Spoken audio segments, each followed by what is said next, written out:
Luka Doncic is the best. No, actually, he's not even one of the best young players in basketball. Let's just scratch that out of the way and tell the truth. Luka Doncic is one of the best players in the NBA. I have never seen a player this young, this mature, play like someone this many years into his career and play like he's already made 10 All-Star teams. And if you put on the tape and someone who didn't know basketball a lot, they would probably assume he is a 10-year NBA veteran. But he's not. He's only in year 2. In fact, he's only 20 years old. Now, again, a lot of that has to do with the fact that he played overseas. He played against grown men, so he's more prepared for the NBA, playing against more physical competition than a lot of college kids are. But you know me, I'm not the type of channel to talk about how Luka Doncic will break the NBA. I like to compare him to Scooby-Doo characters, and Luka Doncic reminds me of Fred Jones.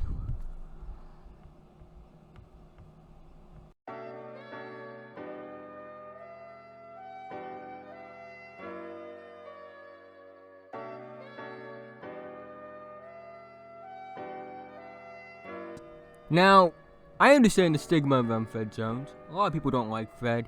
They call him a jock. He's kind of boring. I actually agree with the fact that he is kind of boring. But at the same time, I don't really agree with a lot. I have a different view on Fred, to say the least. I think Fred Jones does everything for the game. He sets the traps, he drives the mystery machine, he solves mysteries, he finds clues, he sort of gives the team initiative to go solve the mystery. So yeah, he does a lot for them. Who else does a lot for his team? Luka Doncic. Luka Doncic does everything. He can pass well, he can rebound well, he can score the basketball. One of the better shot creators in the game, regardless of age. Overall, he's just really impressive. Now, again, he has some flaws in my opinion. Nothing too major. In my opinion, he has to cut down on taking the 3-pointers a little bit. He's right now, as of the recording, he's almost taking 9 a game and he's shooting like 32% from the field. So cut it down a little bit, but a lot of young players struggle with things like taking too many shots, taking bad shots here and there. And him taking bad shots is far from as bad as like most young players taking bad shots, but it's still there. But I expect that, as much of an advanced player he is for his age, he's 20 years old, he's gonna make mistakes, regardless of, if he's better and more mature than a lot of people his age. Like, I know some mature teenagers that, they still act up from time to time. It's gonna happen. But Luka Doncic is a player that was very intriguing to me entering the draft. He was the number 1 player on my board, but I didn't have him going first overall to the Phoenix Suns. I thought they should take DeAndre Ayton because, I didn't know how Luka Doncic and Devin Booker were going to fit together. But at the same time, they probably should have taken Luka at the end of the day. And then, the second overall pick, I thought that's where he was going to go, to the Sacramento Kings. They ended up going Marvin Bagley III. Marvin Bagley III wasn't the right pick in context of they should have taken Luka, but it wasn't like he was the wrong pick in the sense of they shouldn't have taken him at all. I think Marvin Bagley is a very good player. He has a lot of potential. He was viewed as someone who was considered the best prospect coming out of high school since Anthony Davis.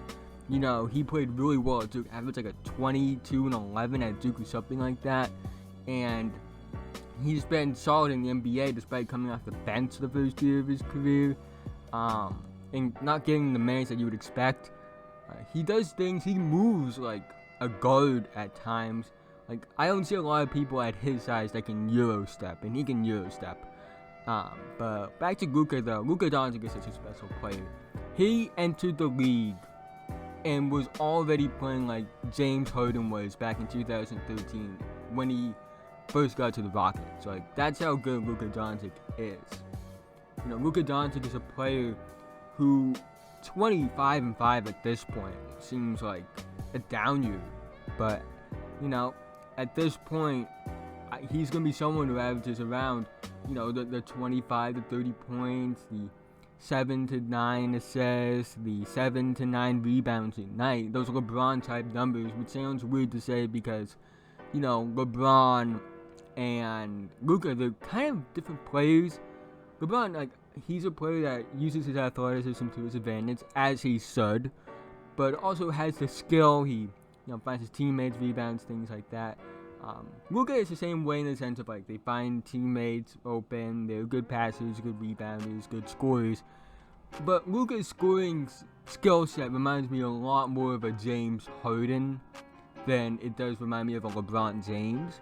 Because, you know, LeBron James' scoring skill set, it does involve using his athleticism, and there's no shame in that at all. Like, when you're as athletically gifted as LeBron James, one of the best athletes of all time, you should use your physical attributes to your advantage.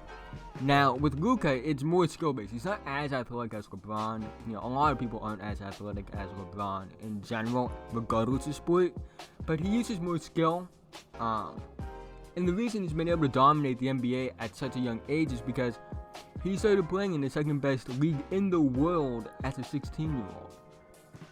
For those of you who don't know, the EuroLeague, the top-level EuroLeagues, are much better competition to play against and they're much tougher to play against than your top-level, like, college teams. Like the worst, I would say the worst team in the best European league could probably beat the best team in college basketball. Like, that's pretty much what it is.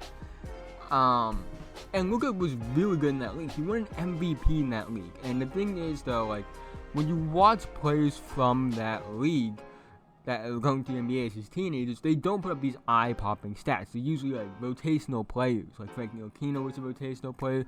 I think Ricky Rubio was a rotational player as well. Kristaps Porzingis wasn't putting up the most eye-popping stats either in the EuroLeague. But, Luka Doncic won an MVP at, like, 18 years old, which is kind of insane. So that's kind of why, when you are more prepared to play against matured bodies, I think that you also are more prepared to have more success and more of the preparation, basically, as I rambled that on. Now, bring it back to the Fred Jones thing. They also wear blue. Fred Jones is a blonde that, you know, wears blue. Luka Doncic is a blonde that wears blue. They both have a tall, lanky guy on their team. So I guess that's something right there. But yeah, Luka Doncic, I just want to really talk about Luka Doncic a lot because I'm just so impressed by him. Like, he's playing like he's in year 10. Like, he's in the middle of his prime. Like, he just finished his second three-peat or something like that. Like, that's how well he's playing. And it's just so rare to see someone this young play like this. And we really haven't seen anything like this since LeBron, honestly. Like, we haven't seen a player like that has been this good this early on. Yeah, since LeBron. And that's not an understatement. I like Luka Doncic a lot. A lot of people do. He's one of the best players in basketball. I would argue he's already a top 20 player in basketball right now. In my opinion, at least. I could be wrong. Considering the fact that he's playing a lot of point guard recently, I would say he's among the 10 best point guards in basketball. You could argue he's climbing his way up to the top 5 players in basketball. Top 5 point guards in basketball.